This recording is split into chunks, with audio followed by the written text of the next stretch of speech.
Página 57, capítulo 6. El principio de la sabiduría. Vivimos bajo una ley de siembra y cosecha, que es tan cierta e implacable como la enfermedad y la muerte. El temor. La sabiduría es concebida en un lugar extraño, es engendrada por el temor. Muchos cristianos, incluso muchos ministros, se niegan a hablar del temor. No sería muy popular con un público que solo codicia placer. Los comentaristas intentan persuadirnos de que el temor bíblico no es más que un respeto por Dios y no verdadero temor. El Dios de ellos es como una figura recortada de papel con solo 2 dimensiones. Si nuestras acciones no tuvieran consecuencias, o si las consecuencias nunca fueran dolorosas ni permanentes, entonces sería una necedad temer. Pero nuestras acciones y reacciones definitivamente acarrean resultados dolorosos en esta vida presente, así como en la eternidad. Vivimos bajo una ley de siembra y cosecha que es tan cierta e implacable como la enfermedad y la muerte. Uno pudiera tratar de demorar el día de la cosecha, pero siempre llega con la certeza de un legislador eterno. Si las mujeres jamás se dejaran caer en un sofá para llorar su pérdida y soledad, si los hijos jamás maldijeran a sus padres, si nadie jamás experimentara vergüenza y pesar, entonces el temor sería absurdo y todo el que lo fomentara sería enemigo de la humanidad. Pero si nuestras decisiones nos pueden conducir a finales tristes, entonces el temor es el factor de la disuasión más saludable que podemos tener. Es el principio de la sabiduría. La vida sin temor es el paraíso de los necios, lo que el dolor físico para la conservación del cuerpo humano, lo es el temor para la conservación del alma. Una vida cristiana sin temor es una vida religiosa sin un Dios viviente. Salmos 111:10. El principio de la sabiduría es el temor de Jehová. Proverbios 1:7. El principio de la sabiduría es el temor de Jehová. Proverbios 9:10. El temor de Jehová es el principio de la sabiduría. Todo lo que Dios dice 3 veces es digno de ser acatado. Cuidado, mucho de lo que leerás en este libro ha sido escrito para infundirte el temor de Dios. Siento que si puedo lograr que las esposas jóvenes cobren conciencia de que sus acciones tienen consecuencias, quizás se vuelvan hacia Dios ahora mismo y empiecen a sembrar para el espíritu y no para la carne. Por medio de cartas que he recibido y ejemplos de la vida real, te voy a advertir solemnemente respecto a dónde te llevarán las malas decisiones. Viejas fracasadas y desilusionadas. Cuando una mujer envejece y se da cuenta de que no hay ningún hombre que la quiera y la ame, es triste de verdad, porque ha fracasado en el propósito mismo para el cual fue creada, para ser ayuda adecuada para un hombre. Nosotros recibimos miles de cartas cada año, la mayoría escritas por mujeres amargadas, de mediana edad, llenas del espíritu, desilusionadas de sus maridos, no espirituales, y buscando quien tome partido con ellas en contra de sus acosadores. También nos escriben esposas más jóvenes que apenas empiezan a cultivar su amargura. Por años intenté escribir un libro que tratara con la multitud de problemas que planteaban en miles de cartas que recibimos.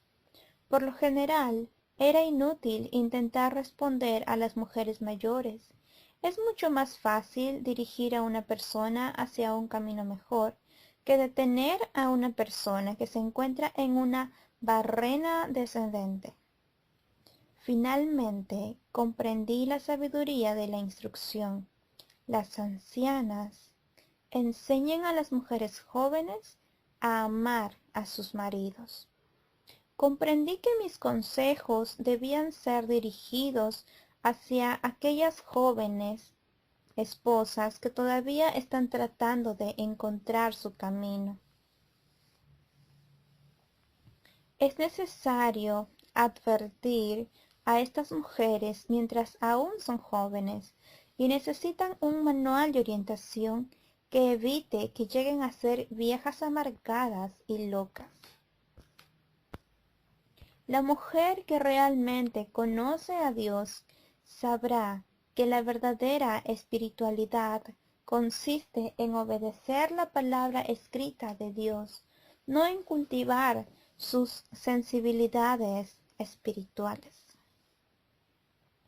Tengo edad suficiente como para haber observado este proceso de fracaso repetido en las vidas de muchas mujeres, demasiadas. He visto cómo empieza a desarrollarse en esposas jóvenes y con el tiempo las conduce a finales miserables. Temo a Dios por aquellas mujeres que aún están en el proceso, porque yo sé que Dios es espantosamente fiel a su palabra y cuando deshonras su diseño para el matrimonio, claramente registrado en su palabra, Él te resistirá mientras el pecado carcome tu alma y destruye tu salud. Las consecuencias del pecado siempre son crueles y costosas, sea el pecado de fornicación o el pecado de descuidar tu vocación como ayuda idónea. Y el daño secundario a los hijos y miembros de la familia es horrible. Jamás mujer alguna ha sido feliz y realizada cuando descuida la obediencia a Dios en relación con su papel como ayuda idónea. Al leer el siguiente ejemplo, recordarás a alguna mujer que conoces que anda en sus 40 o 50 años de edad y tiene algunos problemas emocionales. Su excusa pudiera ser la menopausia, pero descubrirás que la verdadera causa es la amargura. Un cambio hormonal no cambia el alma de una mujer, simplemente derriba sus defensas cuidadosamente construidas para evitar expresar el contenido cautelosamente guardado de su corazón. La mujer loca. Jamás olvidaré algo que sucedió hace varios años. Una pareja de mediana edad, con varios hijos, se mudaron a nuestra región para poder recibir consejería.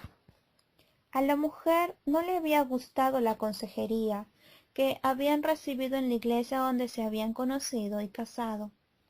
Ella creía que con mudarse a nuestra comunidad, donde había tantos hombres espirituales, su marido encontraría ayuda. Ella quería que mi esposo lo disculpara, que fuera su asesor, algo que Mike considera afeminado en el nivel que ella lo esperaba.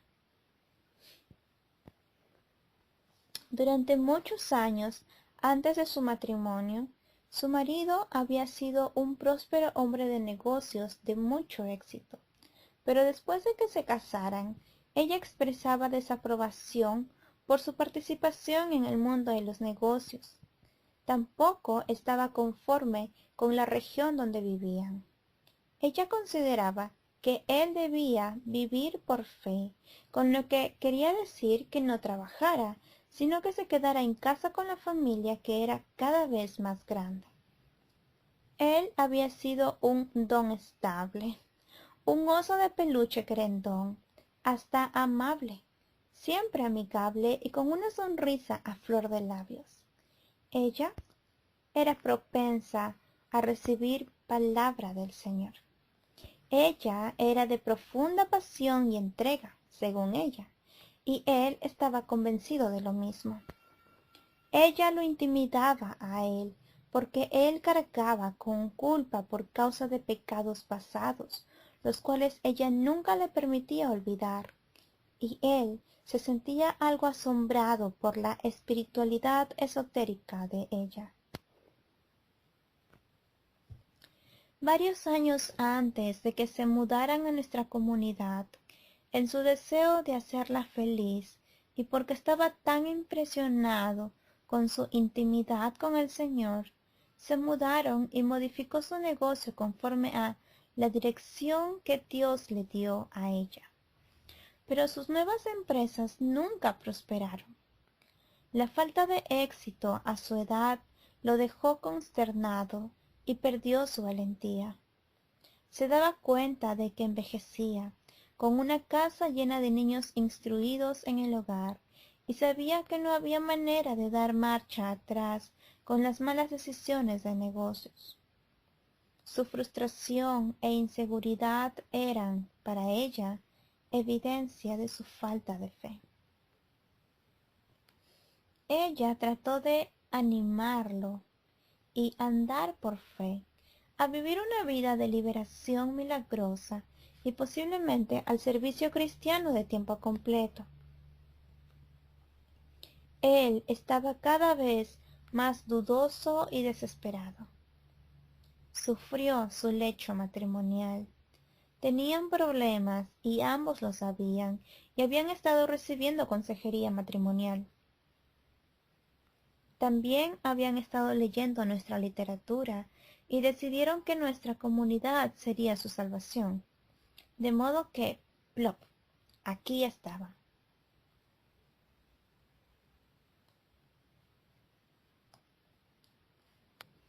Mi esposo y yo no tardamos mucho en descubrir la causa de sus problemas. Resultó, como posteriormente lo descubrimos, que estábamos de acuerdo con los consejeros de su iglesia anterior. Ella no era ayuda idónea de su marido, era su conciencia. Ella lo manipulaba con su profundo discernimiento espiritual. Ella describía su actitud hacia su marido como animándolo a una experiencia más elevada.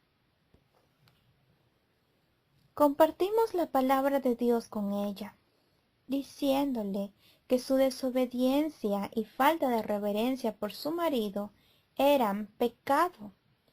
Ella estaba pasmada de que pensáramos que ella era desobediente a su marido. Ella tenía un profundo compromiso con la lectura y el estudio de la palabra de Dios, y le encantaba compartir con otras mujeres. La mudanza a nuestra región había consumido lo último de sus recursos financieros, y muy pronto estaban sin 5 centavos. Cuando lograban conseguir un poco de dinero, ella insistía en diezmar, creyendo que Dios lo devolvería con creces. Una y otra vez le advertimos que no usurpara la autoridad y deshonrara a su marido. Ella simplemente no podía creer que Dios le pudiera pedir a ella, una mujer espiritual, que defendiera y siguiera a un hombre carnal. El impulsor más importante de su vida era su propia profunda espiritualidad. Ella consideraba que el espíritu era su guía y que lo que Dios decía respecto a la mujer y su posición en la cadena de mando no era aplicable a ella. Ella era la excepción. Además, ella había leído libros y folletos y había escuchado sermones que anulaban los pasajes que parecen limitar el papel de la mujer en la familia y en la iglesia. Afirmaban más o menos lo siguiente. La palabra original en el griego dice, lo que realmente significa eso es que... Sucede que Pablo se estaba refiriendo a conceptos culturales exclusivos de aquel tiempo. Seguramente Dios no le ordenaría a una mujer que en Cristo no hay varón ni mujer. ¿Acaso no había profetisas? Ella estaba tan totalmente engañada que creía que su intuición femenina, sensibilidad y pasión eran espiritualidad. Ni se imaginaba que ella fuera una mujer que estaba en total rebeldía contra Dios. El rey Saúl de Israel ofreció sacrificios a Dios, pero lo hizo menospreciando la voluntad claramente revelada de Dios. Él consideraba que el fin justifica los medios. Su motivación era glorificar a Dios, pero Dios dijo que su servicio religioso era rebeldía, equivalente a adivinación.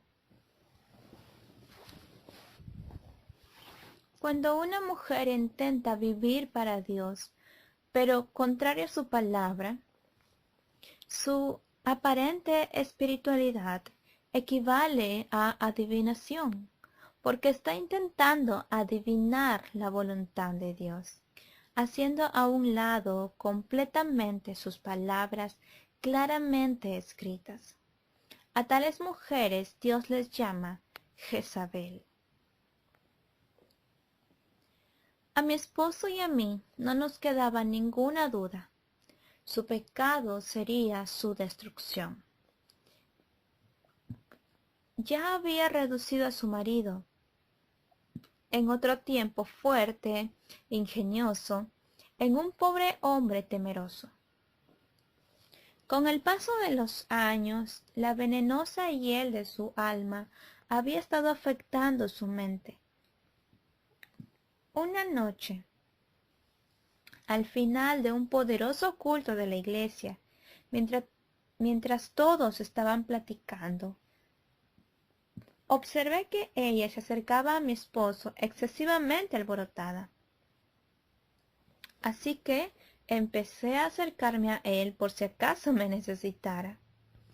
En el momento que llegué cerca de ella, vi que empezó a agitar sus brazos con amplios movimientos irregulares, al tiempo que gritaba con fuerte voz que su marido sostenía una relación adúltera con Marilyn Monroe, que para entonces tenía como 50 años de haber muerto. Dijo que ella había tenido una visión de Dios en el que le explicó todos los problemas que tenían.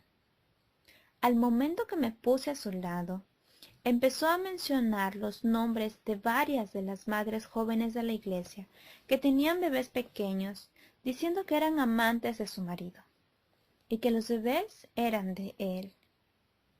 Mi marido se volvió hacia ella, horrorizado ante sus acusaciones y vilezas, que sabíamos eran mentiras procedentes de una mente desquiciada. Sus gritos se volvían más fuertes. Para apagar sus desvaríos, mi esposo empezó a cantar lo más fuertemente posible. ¿Qué me puede dar perdón? Solo de Jesús la sangre. Y lo seguí y empecé a cantar con él. Toda la congregación, sorprendida, volteó y empezó a cantar de manera automática. Yo pasé mi brazo alrededor de ella y llevé a la mujer, ahora totalmente irracional, hasta afuera del local. Dios había hecho que se volviera loca. Dios hace ese tipo de cosas temibles. Él no solo permitió que sucediera, sino que estaba allí para darle el último empujón. El temor de Jehová es el principio de la sabiduría. Ella no tenía ningún temor de Dios. Debió haberlo tenido. Esta mujer creía que podía obligar a su marido a someterse a ella porque ella tenía una unción espiritual. No tomó en cuenta a Dios.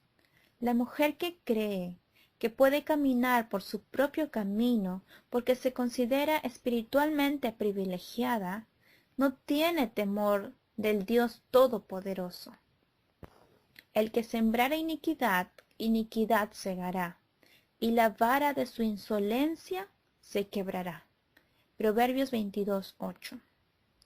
No os engañéis, Dios no puede ser burlado, pues todo lo que el hombre sembrare, eso también segará. Gálatas 6:7. Dios no fue burlado. Hasta este día la familia entera sigue cosechando lo que ella sembró. Una esposa sin auténtico temor de Dios puede deslizarse tan lejos de la realidad que requiere de sedantes para conservar siquiera una semblanza de cordura.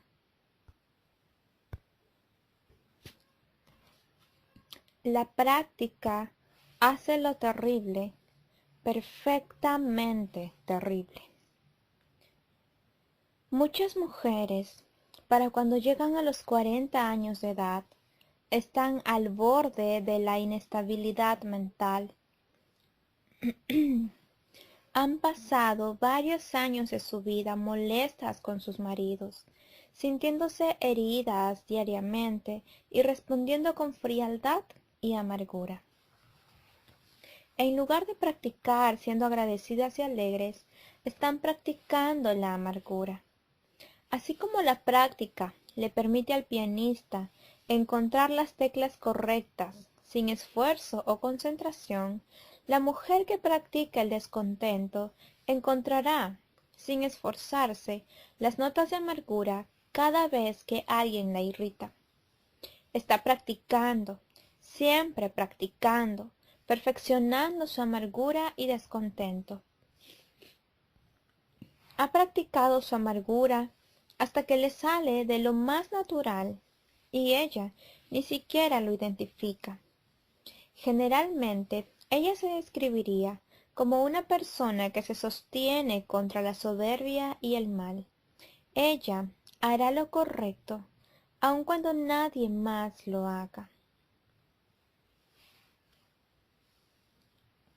Con el paso del tiempo, su irritabilidad y depresión va creciendo y se da cuenta de que ya no es capaz de controlar su nerviosismo.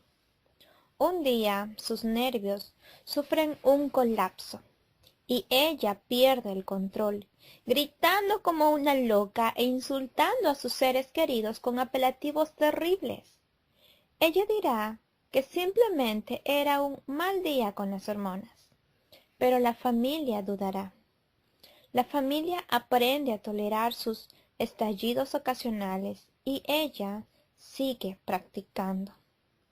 Después de visitar al médico, se encuentra más calmada, más como es ella. El médico le ha cambiado su tratamiento. Ahora mamá duerme más. Shh, no despierten a mamá. Está pasando un mal día. La mujer trastornada espera que su familia la consienta y se ofende cuando ellos se portan como si todo en la vida anduviera perfectamente bien. Dios está visitando su alma con una pudrición terrible llamada enojo. Al principio, solo está enojada con su marido. Pasan los años y está enojada con toda la familia. Pasa más tiempo y vive enojada con la iglesia. Luego se enoja con el cartero y con la mesera. Practicando, siempre practicando, perfeccionando su irracionalidad. Enojada, todo el tiempo enojada. Locura. Jehová te herirá con locura, ceguera y turbación de espíritu. Deuteronomio 28:28. El principio de las palabras de su boca es necedad, y el fin de su charla nocivo desvarío. Eclesiastés 10:13. Por cuanto no serviste a Jehová tu Dios con alegría y con gozo de corazón, y por la abundancia de todas las cosas, servirás, por tanto, a tus enemigos que enviare Jehová contra ti, con hambre y con sed y con desnudez y con falta de todas las cosas. Y él pondrá yugo de hierro sobre tu cuello hasta destruirte. Deuteronomio 28, versículos 47 y 48. Tiempo de reflexionar. La paz es un fruto del Espíritu. Paz es esa presencia tangible de una sensación relajada, confiada, que experimenta una persona cuando todo anda bien, aun cuando las cosas no anden bien. Si tú eres hija del Dios viviente, los que más cerca están de ti sabrán que en tu presencia se puede encontrar paz. El fruto del Espíritu no se asocia con tensión, estrés, nerviosismo, angustia o amargura. Mas el fruto del Espíritu es amor, gozo, paz, paciencia, benignidad, bondad, fe, mansedumbre, templanza. Contra tales cosas no hay ley. Gálatas 5, versículos 22 y 23. La sabiduría es un don. Sin embargo, hay que pedirla para recibirla. Y Dios nos la da abundantemente. Proverbios 9:10 enseña clara y sencillamente que el temor de Jehová es el principio de la sabiduría. Desarrolla un nuevo hábito. Cuando sientas que empiezas a desarrollar un espíritu crítico, detente. Respira hondo. Silenciosamente pide sabiduría. Luego, piensa en algo que tienes en tu lista de motivos de gratitud.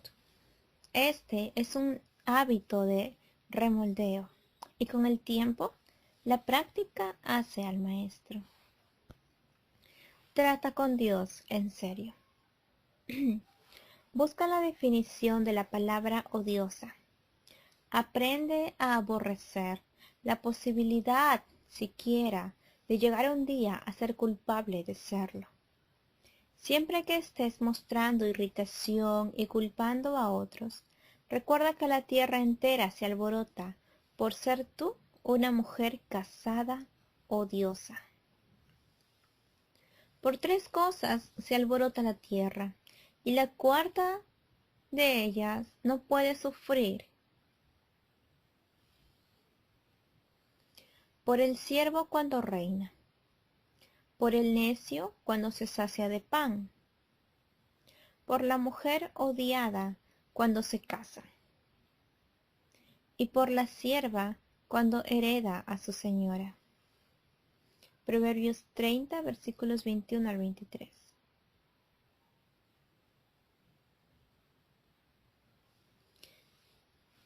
Consulta en la Escritura el temor de Dios. ¿Cuántas veces aparece? ¿Qué lección crees que Dios pretende enseñarnos? ¿De qué manera reaccionaríamos diferente en nuestros retos diarios si realmente temiéramos a Dios? Si temiéramos su ley de la siembra y la cosecha.